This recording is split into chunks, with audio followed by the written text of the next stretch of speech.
Hey, everybody. What's going on? Ding, mics are on. Oh, I'm sorry. You're live in all the intrawebs. Yeah, so, by the way, Mr. Graham, Abby here. Mel showed the very start of our show to Abby so she could see the video. And please say what Abby's looking at it, and Sam's playing with the Malort bottle, and Abby goes, Sammy, he's playing with the bottle. And I go, well, watch him. And then he starts to rise it up. She goes, that's me. We have it on that TV. And then James is sitting in Gigi's lap. His arms are just folded behind his head like he's watching his favorite show. And then you say, fuck. And that's when Gigi went, all right, we're done with this one right now. Turns it off. James goes, aww. Kid's going to be all right. Yeah, he is. He already has a propensity for the word fuck. We love it. I told you about Cameron, right? Just turned on soccer. Yes. And I hadn't said anything yet. And she looks at the screen. She goes, oh, fuck. Whoops. Whoops a daisy. Father of the year over here. I got this shit. We'll be all right. Out there killing it.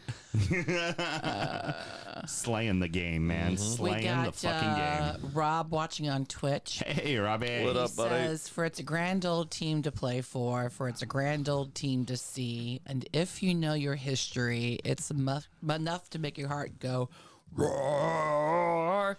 We don't care what the red shite say. It's the whole thing. What the fuck do we care? For we all know there's going to be a show when the Everton boys are there. Go Everton! Thank you, good sir. I appreciate it.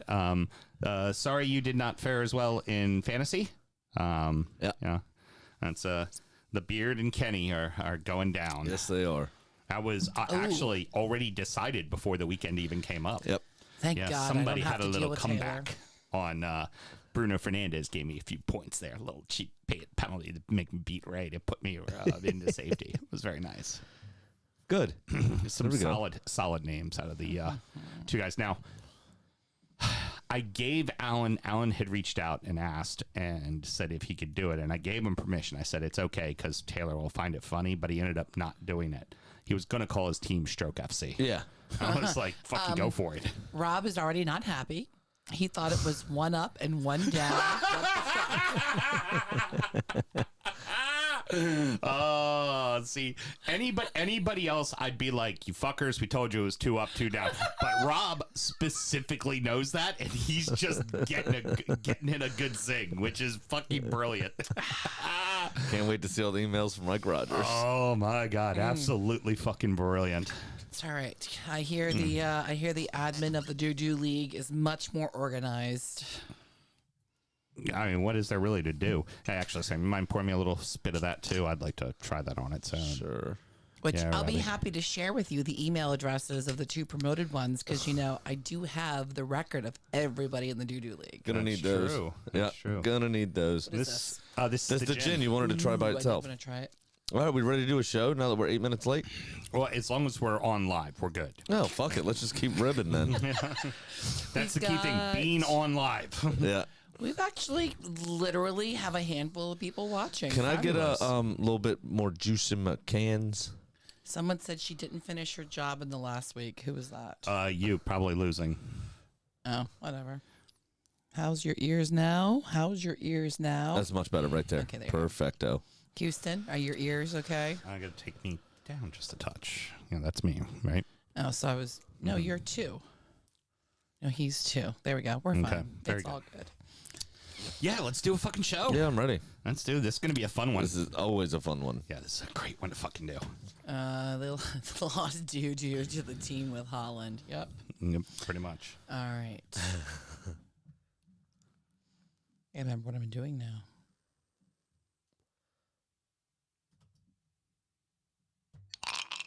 Hi, this is Tom Simpson from Arnold, Maryland. I love soccering, and you are listening to the DU Football Show. Go soccer, guys. Soccer good. Soccer was really fucking good on Sunday. Yes, it was. What else were you going to watch? The Indianapolis 500, where there was like 5 wrecks in the last 6 laps and they could barely finish their race? I would say it's not fun to watch until the last 10 laps anyway. Oh, there was a wreck in the Prem, but we'll get on to that. Let's start the show. Born in the land of Bowie, Maryland. Bred to be a fan of fucking Everton. Punch you in the eye and drink your rye. Sam Houston. Sam Houston. Arsenal fans have another Sam. AKA the fucking Gooner Graham. Smells of a lord. Looks great in shorts. Sam Grammy. Sam Graham. Drunkard United!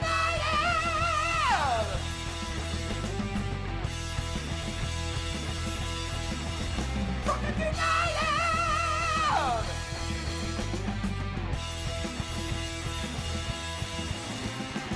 Hello and welcome to the DU Football Show, a completely biased recap of the English Premier League as told by 2 common American schmucks.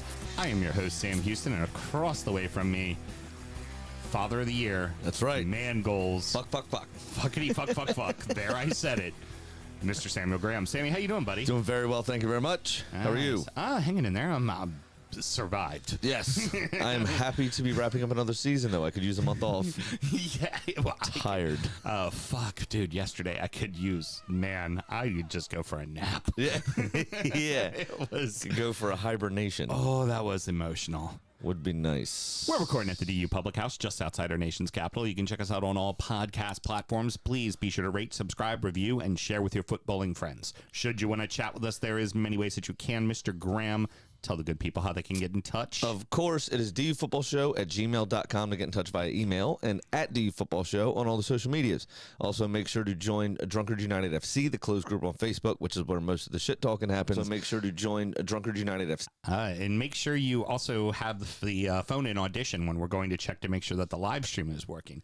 Production. Just the end of our 5th year. Just Still production. working out the kinks. Yeah, It's... I don't care. I'm going to Europe.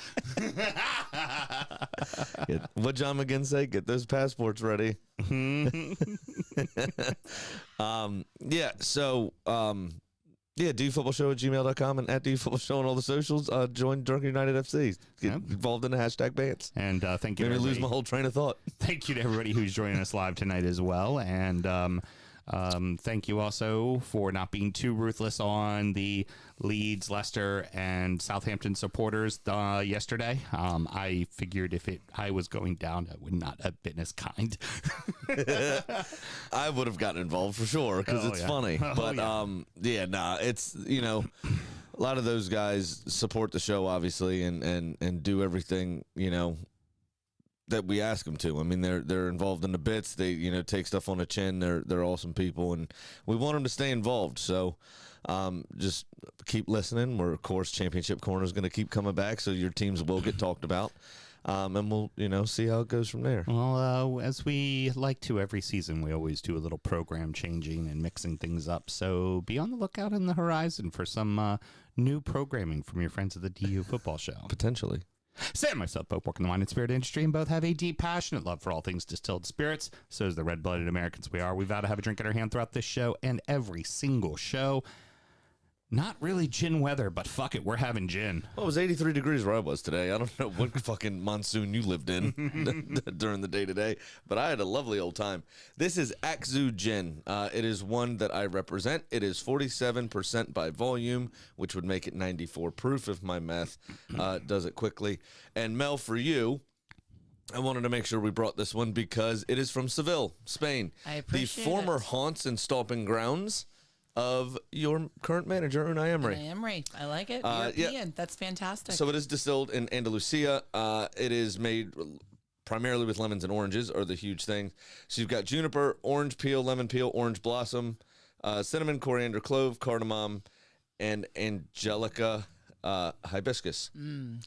So it is fucking delicious. Those orange blossom notes do come through, and it's not too hot if you just want to do a shot like I just did. Yeah, exactly. Well, I wanted to taste the flavors because we smelled the gin, and I love it. I absolutely love Yes, this one. and we used Busby's premium cocktail mixers. This is their mango tonic water sweetened with a little honey. That's perfect. And it is perfect with this Yeah, gin. that's a It is great fucking delicious. Yeah. The gin you can find for between $41.99 and $45.99 on the shelf, depending on feature pricing or anything that the store might be doing. But it is quite a good gin. I was pleasantly surprised. I wish it was a bit more highbrow on the packaging. It looks a little cartoony with this beautiful portrait of a church in Spain. Yeah. But the words are kind of cartoony and stuff. Yeah, So agreed. It's just kind of a hodgepodge of a package. I think that hurts it on the shelf, but it doesn't look like Spanish gin. no, but it's fucking delicious. It is very And good. Mel, I also figured you would want to do some sort of little European tour, preparing yourself for what's going on. I happened across something I've never seen before. Product of Spain, Producto de España, as some might say. It's called the Basque apple, which I believe Unai Emery is from the Basque region of Spain anyway. Why, it is thank called you. the made in Basque Country, long poured in New York, a dry, unfiltered cider. I love it. But it is made in Spain, so here you are. I am also drinking another European beer, Grolsch Pilsner, because, I got to now get down with all things Europe. There you go. There we go. Perfect. Somebody's kind of happy. And what else do we always have Always to do? make sure you drink responsibly. Yep. And especially once your team survives and you responsibly kill a bottle of For fucking 12 rye hours. whiskey. Let's do it. Very good. Ooh, double tap for Europe over here. All aboard. Yeah, got to remember to double tap them zombies, right? We learned that in Zombieland. One of the golden rules. Now, So good. we're going to do just like we did last year. We're going to take that entire day on Sunday and go down minute by minute with goals and storylines and kind of treat it like it's one big 90-minute game. Sure. In a way. But I would be remiss if we did not mention there were still 2 matches that had to be made up for games in hand, just to Yes. kind of wrap everything up. Had a little bit Do on the what you line. did last year. Put a bow on it. Yeah, put a bow on it. So it has a little bit of implication, and we're just going to touch on them real quickly. Brighton took it to City and drew them 1-1 at home and secure themselves Europa League. Could you call them by the proper name? Manchester City B. No, very true. Very It was true. their B team. Oh, yeah. Yeah, annoying, of course, because obviously with us having lost to Forest, we were already out of the title race, and then City decided to do what they did over these 2 games, just to rub salt in the wound. Yeah, just really, to make it a little closer. Yeah. Yeah, just to really piss me off. It hurt. It hurt a lot. Stung a little. What a fucking goal by Enciso, though. That was a peach, and I like the little dance at the end as Nasty. well. Fucking nasty. I like the little dance at the end as well. It's decent. Man United the very next day demolished Frank's Chelsea 4-1, guaranteeing Champions League and sending Liverpool to Europa.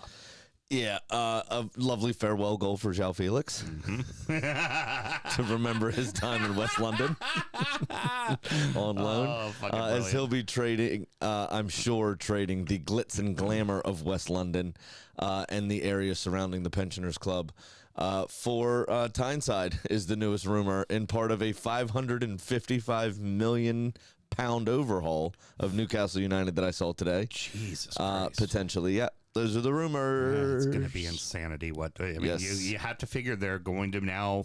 They got to Champions League. They're going to have the cash. Oh yeah, They got but up there. they're now owned gonna by the fucking Saudi push. government. They have the cash. Right, but now they're going to really Oh yeah. splash the cash. So Neymar is a name being considered. Jesus. Yep. A couple blokes from Spain, couple blokes from Italy. That typical shit. Yeah. Just anybody that's worth half a fart in a jar is being linked with Newcastle. Barcelona and Juventus are both going, yes, we need the fucking payday. 100%. Take some of this money off of our hands, Yep. please. You know that's fucking Oh coming. yeah, big time. Ooh, funny. So on to Sunday. Spurs, Villa, and an outside shot for Brentford. We're fighting for the McRib Conference League Yes. spot, the lone one. And but the real storyline was all about survival, as Leeds, Leicester, and Everton were all at home fighting for one single spot. Yes. And we have kickoff around the league.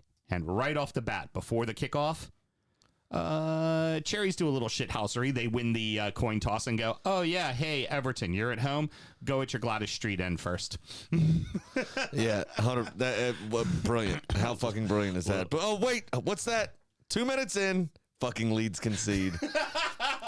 And as you all know, Yep. I like to theme my beers sometimes, right? So I have two. I'm just going to name them. And I'm going to tell you why. But they both have to do with one with Leicester / Leeds, because don't their goalkeepers both wear black typically? Yes, typically. Yeah, so I got Trash Panda, which is an American IPA because both goalkeepers are shite. And partially the reason why they're down there in general. And then the other one is called Lost in the Mist, which is how Leeds ended the day. Oh, shit. Hey, it's worth mentioning. I'm going to say the quote that Big Sam said at the end of his press conference. That was Harry Kane, by the way, with the goal. Yeah, shocker. His 29th goal of the season, very quietly having a fantastic season for a shit team. Yeah, for a team not playing in Europe. But Big Sam had a quote that I found very interesting. You and I talked about this off air, and we thought we'd put it at the beginning of the show because as we talk about Leeds, this kind of sums up everything for them. Big Sam after the match. I wanted us to go out with a sense of pride today. Unfortunately, didn't see that, sadly. And he's not wrong in the regards of you concede in the first 2 minutes. Like, with 5 defenders. Right. You set up a defensive lineup, and then that's how you fucking And that's go. how, that's not on the manager. That part of it is not on the manager. Have some pride in yourself. Right. 2 fucking minutes. It's absurd. But then also the way you read that, because it's fucking Big Sam, and Big Sam is a fucking ass. Yeah. He's a fucking ass. And what I read in that directly is, I wanted us to go out there and play with a sense of pride because I don't give a shit because I'm going to get my money and move on and everything will be fine. But they didn't feel like playing today. Well, motherfucker, for whatever it's worth, you're the coach. You're as responsible for that fucking loss as they are. Yeah, 100%. But to be that disorganized that quickly, it's one thing if you're chasing a game and something's happening, but you needed to win by 3 clear goals. He set you up defensively anyway to give you a chance, and that's how you start. Yeah. It's just the players have to look at themselves in the mirror at that point, in my opinion. Now, don't get me wrong, Big Sam's a cunt. Yeah. He's distancing himself entirely from it, and that's wrong, and he should be taking partial responsibility. Exactly. But those players need to take a look at themselves. That's pathetic. 8th minute. Douglas Luiz fucks for Villa. We go up on Brighton, and he slides about, 1 lap around the stadium, going big first. The Geico commercial where the guy just keeps sliding. Yeah. It was exactly what the fuck It's it was. like literally his chest is out, his arms are back, and he's just going pelvic first. And it's like, fuck yeah, that's the winner right there, bitches. So how Spursy? For 6 minutes, you're in Europe. Nope, not anymore. Not anymore. Won't be. You're not gonna be. Newsflash: they ain't relinquishing that lead. No. Don't matter how many goals you score. I think they were just probably thinking, well, if we score more goals, maybe we'll be in. No. Kind of need Villa there to lose points, and they ain't gonna do it. Yep. Oh, then of course, finally offering something for his $40 million. Mr. Gordon scores for Newcastle, making it 1-0. Just to rub salt in your wounds. Well, it was a tap in, so fair, good on him. It wasn't, Anthony Gordon, normal Anthony Gordon, which is a deflection off of somebody for a goal. Right. So No shit. He directly put it into the goal. And then, good for you. Good for you. In the 10th minute, Diogo Jota scored for Liverpool. Yeah, no big surprise there, right? Liverpool's going to walk all over Southampton, right? Correct. Then in the 11th and 14th minute, your boy, Granit Xhaka, with a quick brace.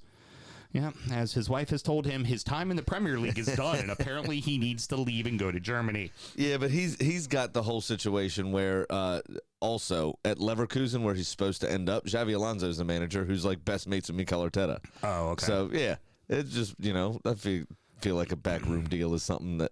Oh, absolutely. 100%. Absolutely. Well, especially considering the rumors of both Declan Rice and Ilkay Gundogan coming to Arsenal. Yeah, there's no Someone's got to go. So, Partey will be the backup guy. Yeah, and Xhaka's in he's 31 now or something. So, yeah, I mean, we typically don't offer players in their 30s multiple year deals, but he will want one, especially with the resurgence he's had this season. So it makes sense for all parties involved. He had a great season. Good on him. He actually fluffed his lines and sliced what could have been a hat trick from the exact same position that he scored the first two. Yeah, no shit. Then in the 14th minute, brought a little tear to me eye. Bobby Firmino scored his final goal for Liverpool. His last home game, his last road game, gets a goal. 2-0 up against an already relegated side. The shiny veneers. What you worried about? Everything, everything's going well. Not just Bobby's veneers, but Klopp's veneers. He's smiling from the sideline to well. 15 minutes in, Sam, and guess what? None, not a single one, not Leicester, not Leeds, not Everton, has managed a shot on goal. You're playing for fucking survival, boys. You're playing for fucking survival. That's right. 19th minute, Brighton thinks they've equalized it, but VAR calls it off. But in another game, Tete scores as Fulham goes up on Man U, putting Newcastle in third. But wait a second, James Ward-Prowse scores to make it 2-1 against Liverpool there for Southampton, showing fight they should have shown 6 weeks ago. Right, and probably his final goal going to be scored there at Southampton. So I heard a couple people saying today, actually, some very respectable pundits, unlike ourselves, saying that they think he might stay. Really? Potentially. Southampton's going to need the money, though. Yeah, and that's the part that's worrisome. There's going to be a lot of people come calling. I mean, if he stays, they are first place and automatically go up. Probably. Yeah, I mean, he's just class over the way he'll control the midfield against. It just won't be able. Yeah, 100%. Yeah, it won't even be close. 25 minutes in, Barnes for Harvey Barnes for Foxes finally gets a shot on target, and the Foxes are starting to press West Ham. 26 minutes in, Ollie Watkins, Fox for Villa. We're now up 2-0. It was a great pass. It was Bailey, I thought, coming down and thought he could make the goal, but he had the goalie on him, so he made an unselfish pass right over to Watkins, who just knocked it in. In the 27th minute, Bukayo Saka scored a goal that he's been needing for a few weeks now to make it 3-0 at the Emirates Stadium. At the same time, Mr. Reliable himself, Kieran Trippier, in the Newcastle match, concedes an own goal. I mean, hey, 1-1 in that game at that point. Spur is going to spur, right? I mean, it's what do they say? You can take the guy out of the cock, but you can't take the cock out of the guy or something. Something like that. Oh, shit, it is me again. Sulemana makes it 2-2 versus Liverpool in the 28th minute. So, whoa, Southampton going out with a bang. Thought Liverpool was just going to call it a day here. 2-0, we're done. I guarantee you, Klopp probably looked over at the Southampton sideline and said, okay, look, it's over now. So you guys can stop playing and we'll just, it's fine. Yeah. Let us all go to the beach. It'll be great, Finally, in the 30th minute, a shot on goal from Everton as they begin to take over play in their match as well. Yes, they started pushing a bit. Yep. The Foxes and the Toffees are really starting to figure, we need to get our shit together here. It's going to be probably the two of us. Yes. In the 31st minute, Al-Mani gets his 10th goal in the league this season. Wonyu for Nottingham Forest. Very good. And in the 34th minute, the Foxes score to go 1-0 up on West Ham as Harvey Barnes, putting them into 17th place and Everton into the drop zone in your live league table. The stadium went quiet. Oh, yeah. The stadium went quiet. Very interesting thing, though, at halftime. Jordan Pickford was interviewed later by the NBC Sports Desk. Nobody brought up the score to them at halftime. Dyche didn't either. Dyche just went, okay, look, boys, this is what we got to do. We got to go out. We got to win. Didn't even mention what Leicester was doing. Which is funny. Conversely, I heard the opposite was true for the Leicester players who were asking the referee and the linesman if they knew what was going on in the other game, which I hope they didn't, because they were supposed to be watching this one and refereeing it. Yeah, precisely. 39th minute, Sancho equalizes for Manchester United, and Man U move back into third place. Yes, which is important because, remember, third place is automatic group stage. Fourth place does have a qualifying round they have to go through. And Newcastle now, if they end up in fourth, which newsflash they did, now have late July in the United States and then early August in Europe. That is going to affect their continuity for training and getting ready, pardon me, for the next season. You're right. Yeah, big old burp. Where are we at? 38th minute. Undav makes it 2-1, but Villa's still in the McRib. Yeah, somebody looking like they're going to Europe. Very good. In 44th minute, Tarkovsky has a massive flub. Cherries intercept the ball, almost score, put it wide. Yes, they did put it wide, and Jordan Pickford laid into his defense at that stage as well, which was, always difficult. Funny thing too. When doing the interview afterwards, they were, say you're always very animated, and he goes, yeah, I am. I make a lot of noise, but don't mistake that as me screaming at the guys. It's typically me motivating the guys, me trying to pump them up. I'm like, yeah, telling them to fuck right off is exactly how I can read lips. I can read lips, yeah. Yeah, precisely, exactly. 45th minute, a flurry of action in front of the Bournemouth net, including a great save by Travers for them to, there's a corner and everything happens, but no goal at the end of the half, and boom, we're at halftime. Whew. Villa in the McRib. Foxes are safe on goal differential. Everton and Leeds are now officially going down. Yes, that's halftime, and it's a bit crazy at that point. You just take a breath. I mean, I had your guys on my laptop. I had Arsenal on the TV, and I was constantly updating my phone to see what Leicester and Leeds were doing. Really, I stopped looking at Leeds because there was no fucking point, right. Especially after the 47th minute, because Pedro Porro scored number 2. Of course, when it doesn't matter, Tottenham show up. Yep. Then Solomena, I don't know why I hate him, makes it 3 unanswered for the Saints as they, try to rain on Liverpool's parade. I heard from a very reliable source after this goal, Bobby Firmino's teeth got darker by 2 shades because he was so sad that they were spoiling his last game. the when they were used to do the robot voices to the highlights of the games, which ended up having trademark stuff so they couldn't do it. The one who does the Everton one whenever it was Liverpool, he always called him the grinning lesbian. Yeah, it's funny. Grinning lesbian on the pitch. Oh, fucking brilliant. Travers called in the action again, makes another save. Damari Gray probably should have done better with this. He was inside the 6. It was very unconvincing, that header. It felt like let me make sure I put this low to the ground and make sure I get it perfect. But his body language was almost like, please don't clean me out. Yeah. Like he looked scared, if that makes sense. And it almost looked like he telegraphed where it was going. Oh, yeah. Like, I need to make sure I hit this perfectly. I'm going to hit it here. He Harry Maguired that shit. I'm going to put it right there. That is exactly But a great reaction from the Bournemouth defender when Travers saved it to get it out and not put it back on target either, because that came at him a little quickly. It did. And he was able to flick it out wide for a corner. But you're getting to the point. You can tell Everton are putting the screws. They're trying to get in the net. You can tell that they're looking for a winner. Yes. And that's also, they don't know what's going on at this point, apparently, either. Exactly. And in the 55th minute, Bruno Fernandes puts United 2-1 up in their match. Yep, and pretty much securing them to be in third place unless Newcastle's able to get another goal and go up. And also then Fulham finds an equalizer, which probably wasn't going to happen at that point. Correct. But in the 57th minute, goal. Everton, Doucouré, a blast from outside the 18, put Everton up 1-0, making them safe and putting the Foxes back in the relegation drop. Yes, so that was a total of 23 minutes that Everton were going down for at that point in time. But that goal, obviously, it was in your hands completely. Had you scored, had you won the game, you were going to stay up, no matter what the other results were. And by God, you needed it.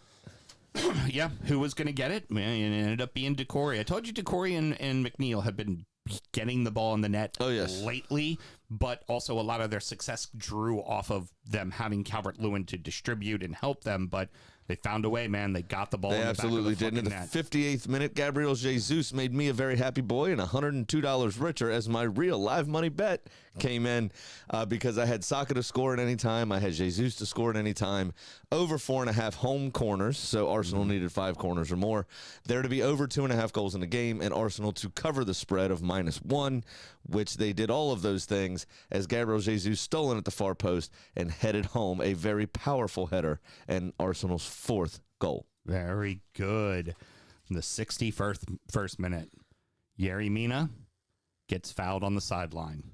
The very same sideline that the one fan last year in the sweater put the ball underneath his shirt. Let me find out. Yerry Mina stands up immediately, puts the ball underneath his shirt, and starts looking around like that guy. I know I'm a hypocrite because I say how much I hate this kind of... Let the shithousery begin from Yerry Mina. The vein is plump. Insert it right. There's a lot of it. Because the rest of the match, there was the match, and then there was the Yerry Mina show. Now, hold on a second. Mm-hmm. The 62nd minute. About face. Finally figured out which direction his team were going and scored in the correct goal. Puts the Foxes up 2-0.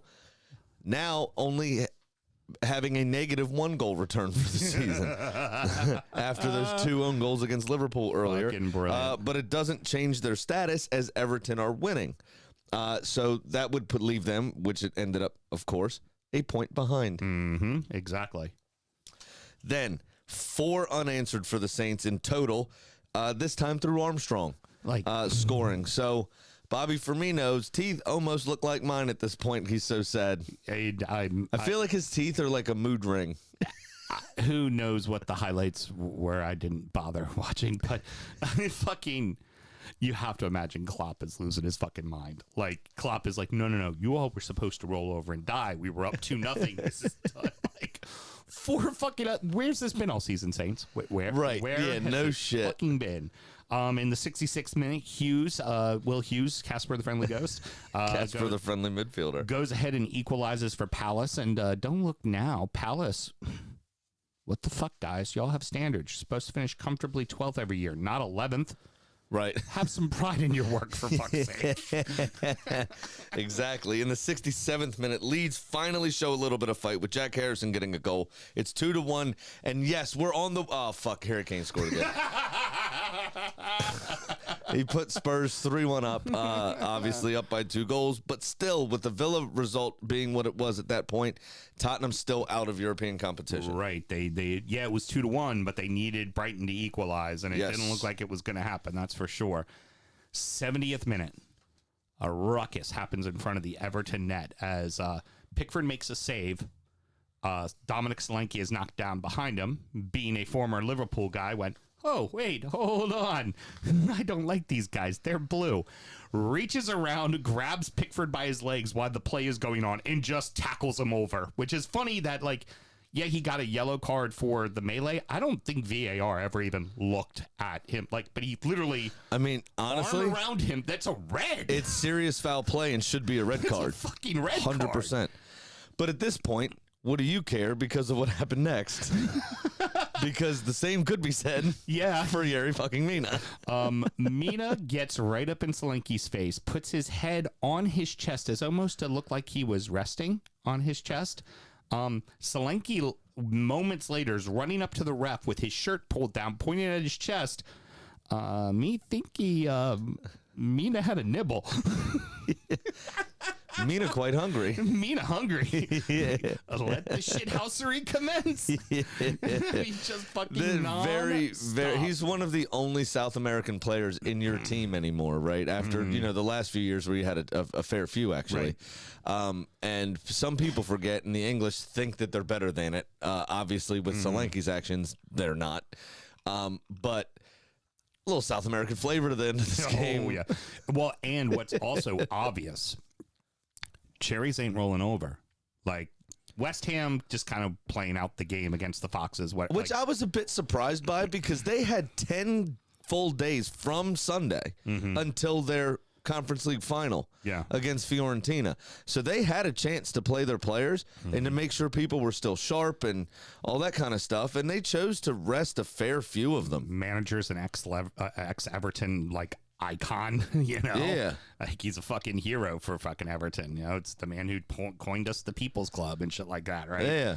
And, but the Cherries were making offensive subs. Oh, The yeah. Cherries They were trying. 100%. Now, I will say they didn't get very many shots on goal. They didn't get very many opportunities, but it wasn't like they weren't fucking trying, especially when they put in the big fella and decided they were going to be, you know, just try to hoist balls up and get them knocked down. And it was fucking on. Yep. Now, 72 and 73 minutes in, back-to-back goals from Diogo Jota and Cody Gakpo made it 4-4 in what was probably the most entertaining match of the day that no one gave a fuck about. No. Because Southampton were already down, Liverpool had nothing to play for, and all eyes were at Goodison Park, Elland Road, and the King Power Stadium. And also at that point, hell, even you admitted that after a while there, that went to the main screen. You know, Well, you were that's coming. Yeah, well, because who the fuck scored for Arsenal to make it 5-0? So his name is Jacob Kivior. Okay. He's our new center back that we got, who's been playing left back because for some reason Arteta doesn't trust Tierney anymore. Okay. So he changed the whole system. But Kivior is better known as by his wife's accomplishments of being the European twerk champion, and he's her husband. So First thing that comes up when you Google Jacob Kivior wife, and they're good videos. So by the way, first in case you're wondering, first dude of twerking heard. Got Yeah. it. First dude of twerking, love it. no, of twerking, it'd probably be first bra, wouldn't it? First bra. He's the first bra of twerking. First bra twerking. Yeah, my girl. She just pops that ass bra. My bae knows how to pop it. She pops it great. It's awesome. Maybe he should have played for the Cherries. Hey! 79th minute. West Ham make it 2-1 on a Fornals goal against the Foxes. Decent fucking goal as well for Pablo Fornals. That was excellent, actually. In the 85th, allow it to be said again. Yerry Mina, shithouser. Damari Gray gets subbed off, and Yerry Mina hugged him approximately 247 times. He kept pulling him back to him and hugging him more, like, I love you so much, man. This is our last time together. You're the no, come here, let me hug you. And then walks with him, hugs him more. Right. Just clearly stalling as much time as. And then earlier in the game, when Damari Gray got fouled in the box, Yerry Mina just went over and sat on him. Was like, no, you got to stay down for a few minutes. Well, and then Pickford made a save at one point, and Yerry Mina goes over, like, clapping him, grabs his shoulders. And, you know, goalkeepers towards the end of the game will do that slow drop to their knees, then their elbows. So he did. Pickford starts to go down. Mina, hands on shoulders, shoves him to his knees, then pushes him over on his front, and then sat on him, too. What is he doing? Allow it to be said with Yerry Mina, you know, when there was the regrettable game where our supporters, you know, went after Anthony Gordon during the transfer window and they were confronting players. And one of the players they confronted was Yerry Mina. And Yerry Mina looked at it, got out of his car, started talking to him. He goes, look, I'll die for this club. I will give everything I have for this club. He's announced he's not signing. He's not coming back. He's at the end of his deal. He's probably going home to Colombia.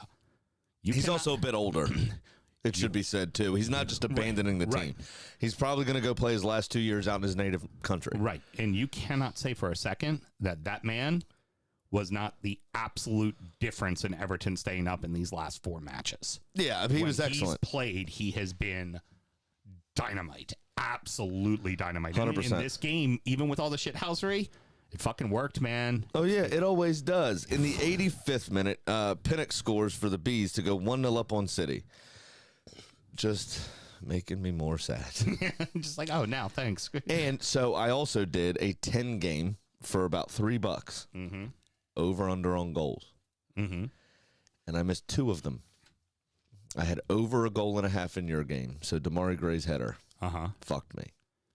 And then I had over a goal and a half in this game. And apparently City have one chalked off on a VAR decision at some point. And I was updating this one on my phone as well. And City had about 4 chances in stoppage time and could not get a fucking ball over the line. But that $3 over under 10 game parlay would have paid me like $127. It was fucking nice. Yeah, it would have been nice. And it was at this point Arsenal 5-0 up. Game was kind of fizzling out.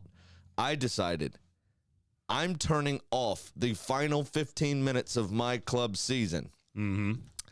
The least amount of moving parts was to just switch the Peacock on TV to West Ham and leave you on the laptop because then I didn't have to change two things. Right. Very good. So West Ham Leicester went up on the big screen because also Tottenham were still dominating Leeds. Leeds didn't, they were still 3-1 up, and their Leeds weren't really showing any fight at that point. I was updating my phone to figure that out. Yep. So I'm no longer watching Arsenal anymore, and I can't watch them for the next couple of months because I'm so ingrained in this fucking relegation fight. Yeah, that's it. That's what you're paying attention to. The 90th minute, you had 6 minutes added to both the Foxes and Leeds matches.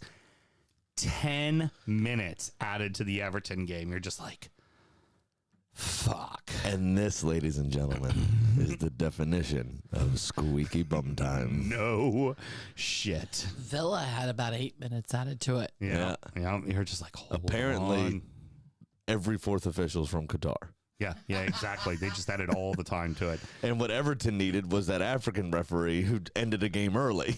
93rd minute, massive save from Get the Rave on Jordan Pickford from outside the box. Huge. That save. It was a comfortable height for him, it should be said. It's a save you would expect him to make. But in the context of the situation, the pressure that's on him, that is a massive, massive save and saved you all about 70 million pounds. It's he said in his poster with the NBC crew, he's like, they were like, hey, massive save. He goes, massive save because of what it meant. He goes, but honestly, comfortable height saw it the whole way. That's a save I need to make.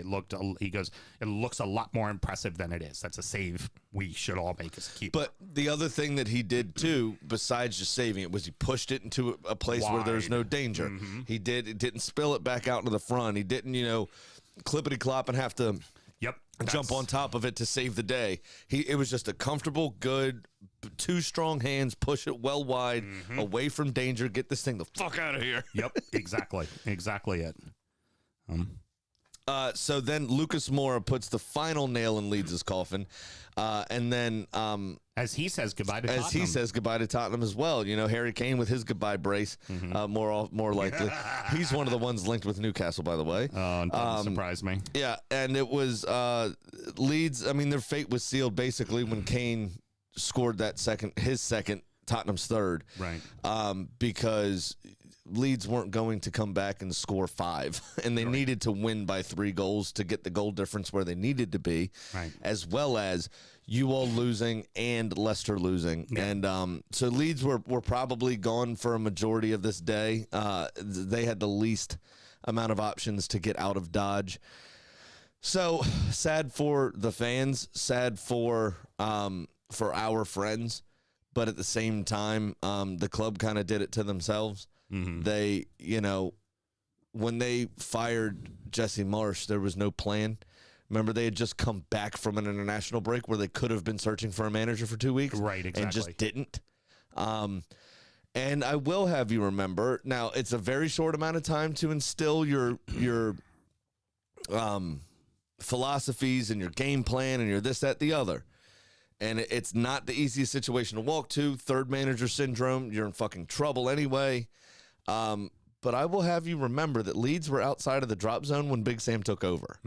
They absolutely were in 17th place when Big Sam took over. So he is culpable in that. Don't let him tell you otherwise. Yeah, they had to play some tough matches, but if you have a few extra quid on you, get him a couple of pints of wine and he might tell you the truth. Yeah, exactly. And from that, in the 96th minute, most of the games are over. Villa's still playing as well, but for the most part, everything is over. Leeds are going down. The Foxes need the Cherries to score, and the score lines are as follows: Villa 2, Brighton 1, Man United 2, Fulham 1, Chelsea 1, Newcastle 1, Brentford 1, Man City 0, Palace 1, Forest 1, Liverpool 4, Southampton 4. The greatest game that'll never be remembered. Exactly. Arsenal 5, a game that would have probably led off our fucking show. No shit. It was comprehensive.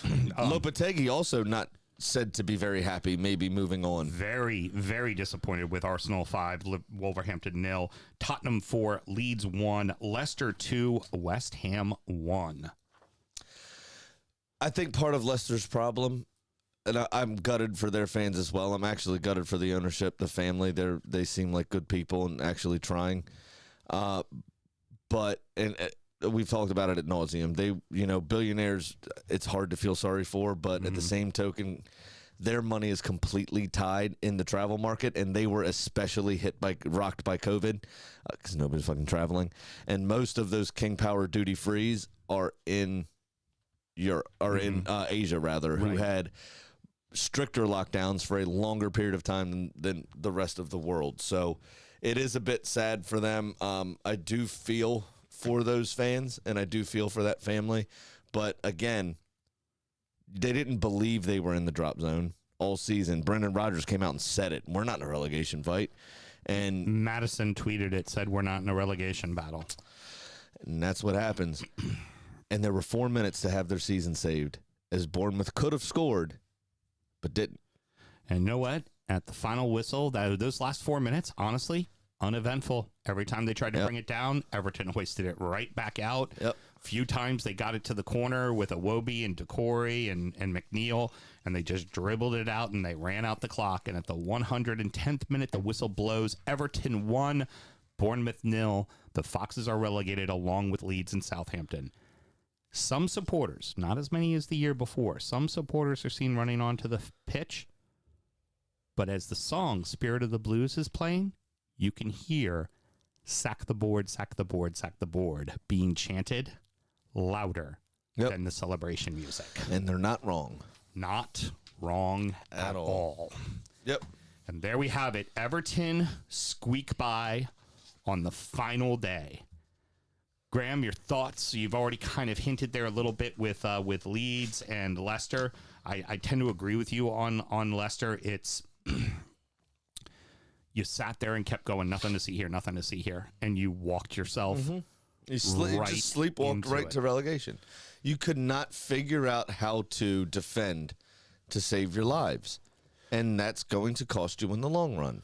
You had two players, double digits in the top 20 in scoring in the league. Everton didn't have a single player over 7. That's a damning stat in of itself.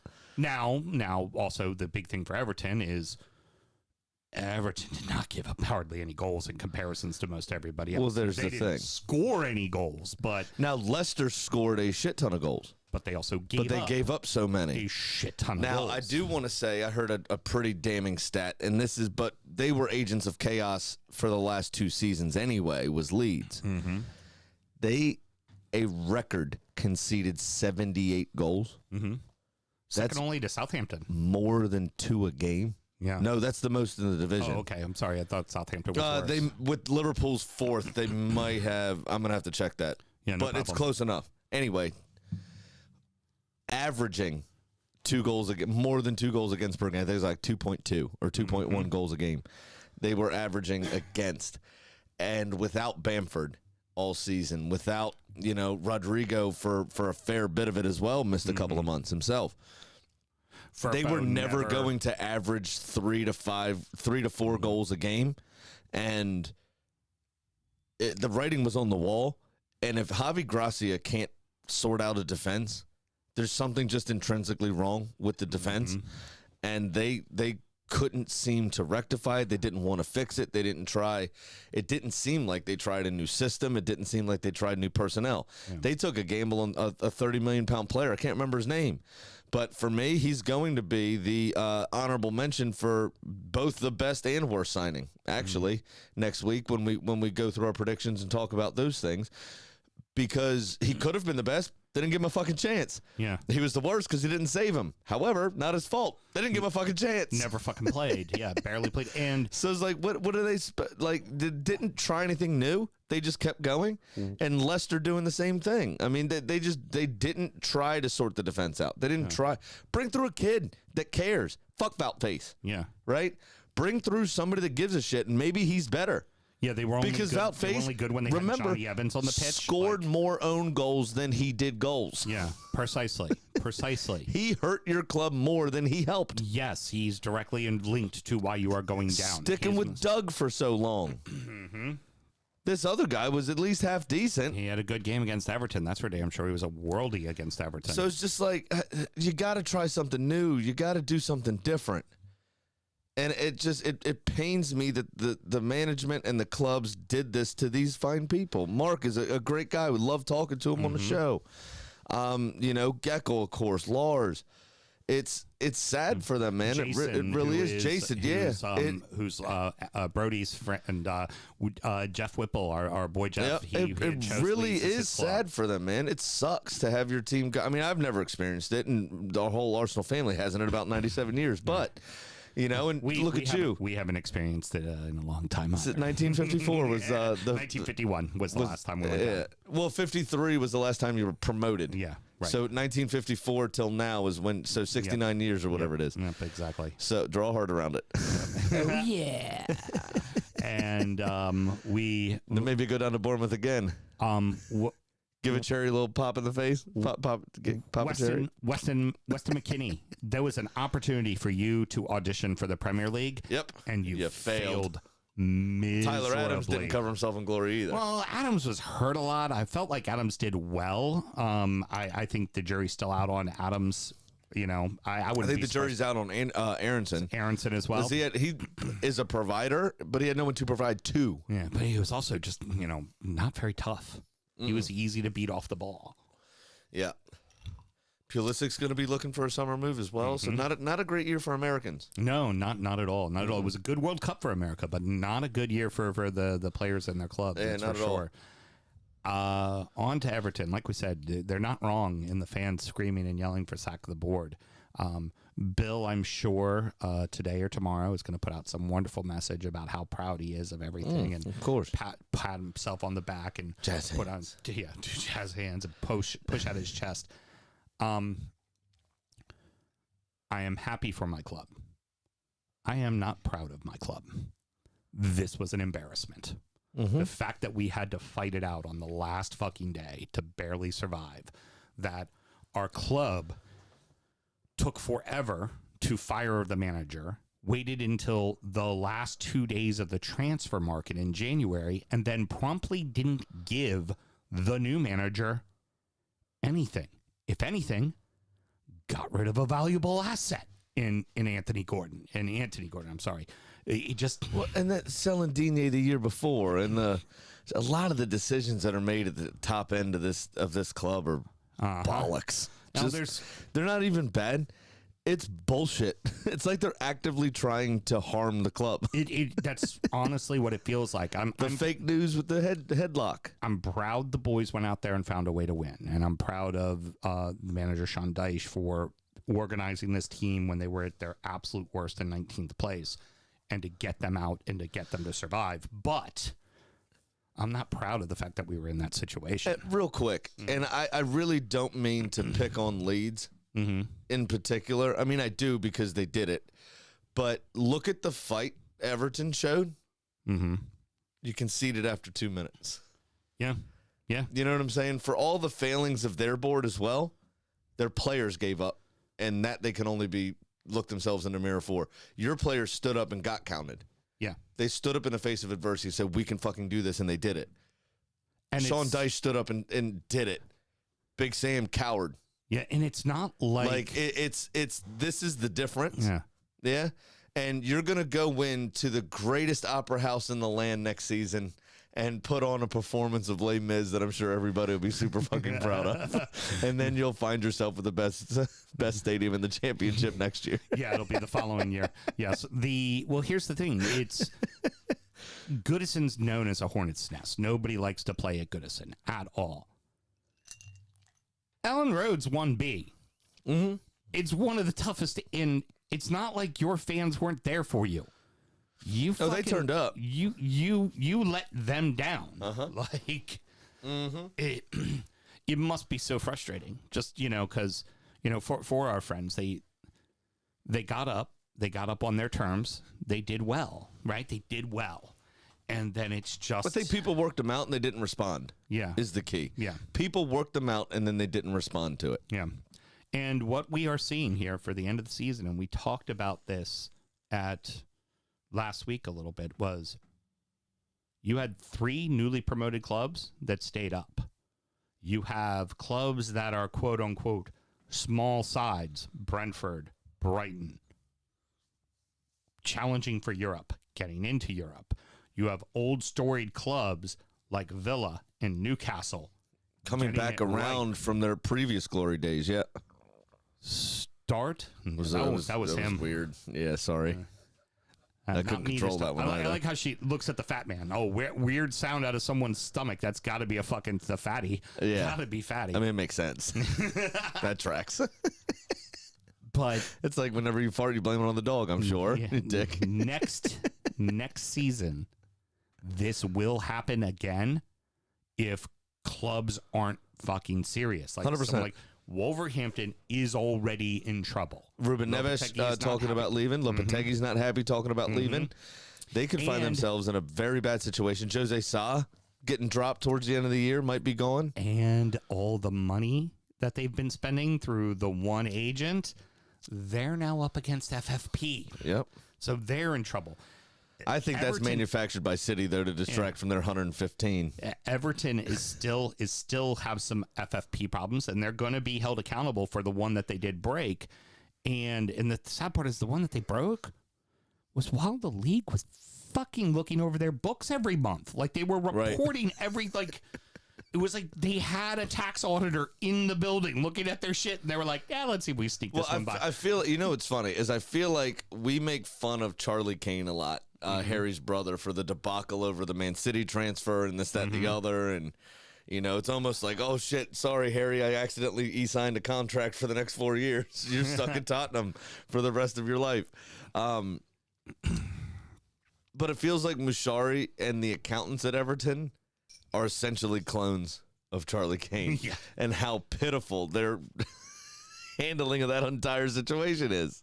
Yeah. It's so weird. Well, I'll tell you While City have mob lawyers who are awesome and get them off of everything. Yeah, precisely. Nothing to see here, you looky loose. Oh. That being said, we have our 3 going down, and as we get into Championship Corner later, we have our 3rd coming up. Yes, we do. Sure money. What's this segment again? I don't know. Do we do this? I don't do it. I didn't do anything. Producer Mel, please hand me the trash can. I am not writing anything, but Neither what am I am I. going to do is I am going to finally empty this godforsaken cup of fucking losers for this year, and they're fucking so stuck in there. You know what's sad, though? And this is another slight on Mike Ashley. Mm-hmm. All of them fit in there. And I was over 37. Mm-hmm. And this was 2 years worth. Because we forgot to. I'm still pulling fucking paper out of here, dude. I'm going to write. There we go. I'm going to write. And a lug nut. We'll throw that in there. I'm going to write my notes for the Cup of Losers to start the season off and try to appease the gods week 2. Right. Just. Yeah.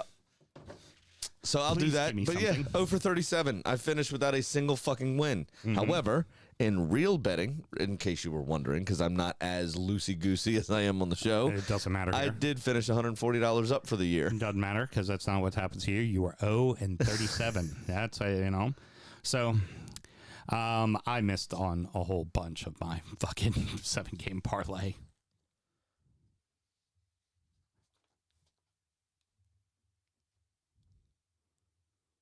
Big Sam's Lock of the Week. There it is. I'm down 1,652. You know what, Graham? 16.216216% of the time. It worked 100% of the time. I got 6 more right than you fucking did, jackass. Yeah, so that's it. That's it. I fucking did terrible, but better than you. My 12-game parlay was done at the first port of call. Do you know that? Yeah. It was that bad. By Wednesday, Brighton tie. Because I did all 12 games. The first port of call. That's like a sailor, an 18-year-old sailor excited to go around the world and tour with his ship. Mm-hmm. And then COVID. Herpes. Yeah. Oh. First stop. Mine. First port of call, herpes. Can't fuck the rest of the way. Very good. And now, It's time for our degenerate gambling friend Pat's Pick of the Week. If you're expecting a guard of honor, you can go fuck yourself. Hello? Oh, we lost him. Oh, no. We had Pat. Oh, no. Let's try him again. Yeah, we're going to find out what his number was. What were you? 1650? 1652. There we go. I think we got Pat back. You there?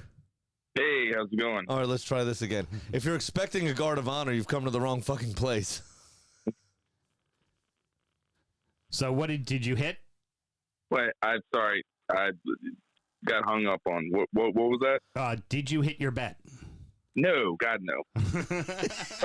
So what'd you finish? There was like a bunch of draws. Minus 1,000. Oh, so Even. you did win. Yeah, he did win. He was better than me. All right, good Yeah. job. Everybody was better than you. Hit a couple big bets, and then a whole lot of losing bets, small bets. So, Yeah, yeah, but only down 1,000's not bad. I'm down 3,700. I know. And that was taking $100 bet every single week. So that's a whole lot of losing. Very good. And then, of course, we'll go ahead and do this now because we're not doing the whole music and all that stuff. Kitty ended up going 20-17 because she hit with Villa. So the chicken did better than all of us. As usual.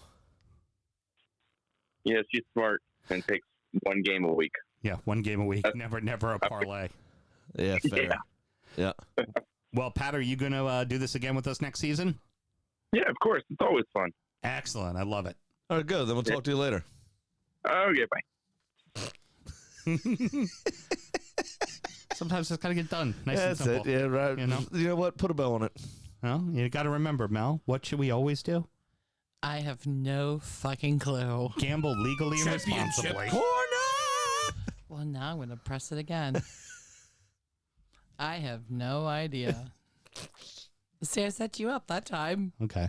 One more time. One more time. I have no idea. Remember to gamble legally and responsibly. Championship corner! I've fallen and I can't get up. Oh no! Your girl was pitch side for the Everton match. All knowing it up. Luton Town. Yes, how fucking awesome. Get it. That was a fun match to watch. So excited. Gutted started for it. the final penalty taker for Coventry. That was woof. And it wasn't far away. It looked worse on the original angle, but when they showed it behind him, he wasn't far off. No, I started They the were match all rockets. Every single one of them penalties was cheering for gorgeous. Coventry, and I ended the match cheering for Luton Town. I told her I just wanted a great match. I was rooting for either one who went up. I was not going to be disappointed. Yeah. I was going to be happy. It's been ages for Coventry since they've been up. And Luton, it was back in the 80s that they were up in the top flight. Yeah. And that stadium, it's going to be a fun fucking place to go. You got to walk through houses to get there, the yeah. place. Yes. I can't wait. I'm Veins excited. In my veins. Oh, yeah, and it's all set up for us to lose 2-0 on the opening day. Oh, fuck yeah, it is. With definitely. our brand new midfield and everything else. Oh, yeah, you I guys cannot are wait. fucking lovely, and you're going to definitely lose. Yeah. I can't wait. Or we play there, and we'll definitely lose, because we always love to lose to newly promoted Yeah. teams. That's for damn sure. But that stadium is fucking brilliant. Just in the backs of the houses and the, pre-match, if they don't have music on the loudspeakers, you'll be able to hear somebody singing in a fucking shower. Oh, I know. That's It's fucking dope. brilliant. It's so good. Now, Fucking brilliant. Highbury. VAR will be in some dude's living room. Guy just sitting outside with binoculars going, hey, he looked on to me. Yeah, they're gonna have to change all their Wi-Fi passwords. Yeah. Well, Can't that be is- password anymore, or else they can get free Wi-Fi from the house. So one of the It's not challenges good. that they're going to have, FBI surveillance van. that they absolutely are going to have for a team as they're coming up, is they have to invest a lot of money into their stadium. Oh, yeah. They need to be at a certain Well, capacity. it's a good thing they got a $130 million payday coming. Yeah, but No matter where they finish. But a lot of that's going to go into The stadium, yeah. the stadium. And I think not I think it was necessarily like the players. I think it's $2 million minimum to meet the Premier League requirements that they'll need to spend on the stadium, and that's a minimum to spend on the stadium. But no, it's an awesome story. It's an awesome feel, and people forget too. This is how Highbury used to be. Now it wasn't as bad as Kenilworth Road because you literally have to walk under people's like bedrooms to get in. Yeah. Highbury was, when I went, you came out of the tube station, made a left instead of a right. You make a right to go to the Emirates, you make a left to go to Highbury. Yeah. I went into the main entrance, so it was fine. But all that whole street is just lined with row homes, and there was a gap between two lines of row homes where they did have a gate to get into Highbury. But there was a gap. Alley. Yeah, but there was a gap between the houses. Right. Kenilworth Road, it's like people's front rooms are above the entrance. Yeah, there's to the away there's ground. stairs. Yeah. There's stairs that go through the backyards of people's houses, over the backyards of people's houses to get to the stadium. That's amazing. It's awesome. It's going to be so much fun. So much fun. Yeah, and if I lived there, I would absolutely get a ladder out and climb up onto the stairway, and now I'm just in the stadium. Yeah, and again, I say, I say. Now, I think it's the away end, though, that you have to do that for. But I say, too, If Burnley's coming up, they'll just kick them in the faces on the way down. Yeah. Everton, and Wolves, and these clubs that Palace and God, who else? West Ham were all in trouble this season. Get your shit straight, because the clubs that are coming up with the intention of staying, and Burnley especially, and Sheffield took the fucking league by storm their first year up. Oh yeah, they fell apart miserably in their second year, but they were good that first year. And now the other with Luton, you would imagine Luton's going to go straight back down because their budget isn't fantastic. Right. I think their entire wage bill is like 1.3 million or something ridiculous. Where everybody else is in the tens of millions, by far. But this team plays aggressive, in-your-face football. They remember Huddersfield on Town. The wrong day. Think Huddersfield Town when they came up. They will kick you to shit. So if you're one of these technical sides that likes to just pass the ball quickly and do, that sort of stuff, Luton will kick the absolute fuck out of you. Yep, you got to be ready for it. So you got to be ready for it. You got to be ready to maybe skip the midfield and go over the top as they try to press you. And you've got to be prepared. I feel like teams like City, teams like Arsenal that have fast wingers that can do that and stretch the play a bit and kind of confuse those players will be fine. But teams like West Ham, if it's not Jared Bowen, who is it? Right. You know what I mean? Stretching that play. And you're about to lose Declan Rice. If you don't replace him properly, you could find yourself with a tough old ass. Don't be surprised if people are already coming and asking for Paqueta. 100%. He had a great year. Yeah, he did. A really great year. So it's going to be interesting. I think a lot will ride for West Ham themselves. A lot will ride on that Conference League final. If they win it, they're in the Europa League.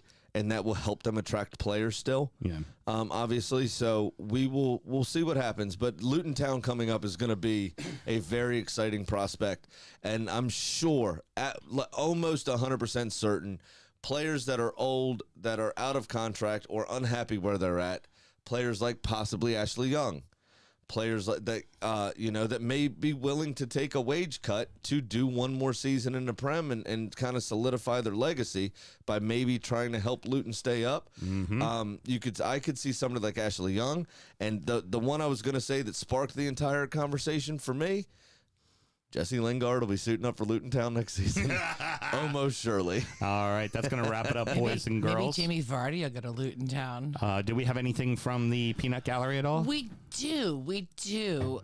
Taylor Thompson says, I used to make fun of my kids for spending hours watching YouTube videos of people playing video games, and now I sit in my basement getting drunk every week for 2.5 hours watching this shit show of a podcast. Atta boy. Whoa.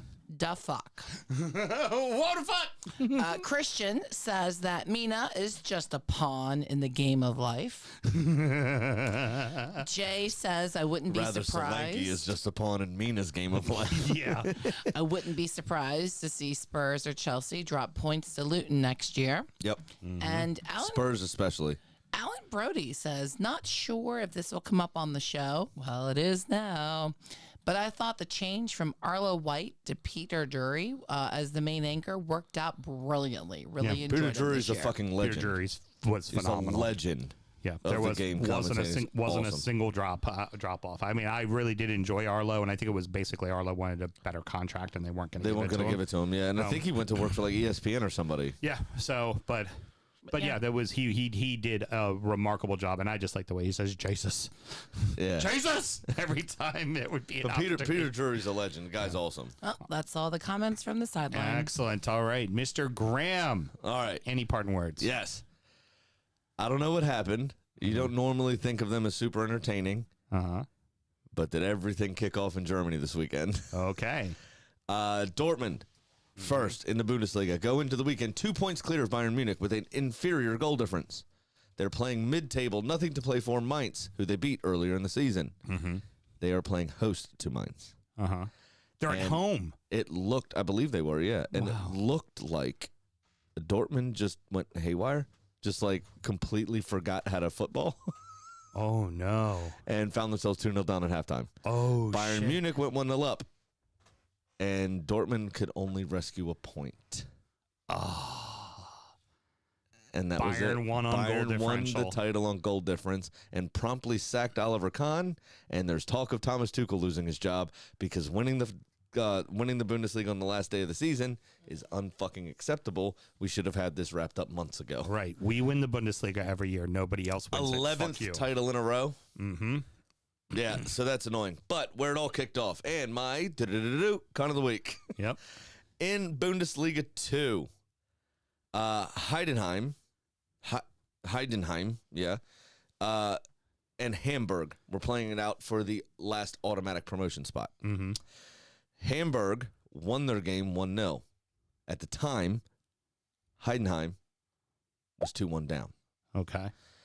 10 minutes of stoppage time in Heidenheim's game. Oh. Hamburg needed them to draw or lose. Early in stoppage time, they score to equalize. Okay. So Hamburg's still up at this point. And at that point, the con of the week is Hamburg were away, by the way, at SV Sandhausen. Okay. House of Sand. And their stadium announcer decided it was a good idea to congratulate Hamburg on promotion. Problem was, in the 99th minute, Oh, no. Heidenheim scored to make it 3-2, steal the automatic promotion spot, and Hamburg are now in the German playoff system. With the last place team. With the last place team in Germany, I think it, and the Bundesliga 1, I think it is, that they have to play them to play to see decide who stays up or goes up. Yeah. Wow. But yeah, con of the week is the Sandhausen stadium announcer. Because why would you do that? Fucking hell. And then, even more amazing, the same fucking thing happened in Bundesliga 3. To their second and third place teams. The same thing. The same exact, very specific fucking thing that happened to Hamburg happened in Bundesliga 3 for promotion to Bundesliga 2. Oh, my where God. the third place team, at the time in the league table, overtook in stoppage time the second place team, and the second place team had the stadium announcer say, "We did it, we're going through," and then fucked it because they didn't. Oh, my God. So stadium announcers, until the final whistle blows, until the fat lady sings, shut your fucking mouth. Yeah, keep your mouth shut. Can you imagine if your stadium announcer went, well, that's job done at 97 minutes, and then Bournemouth score? Oh, my God.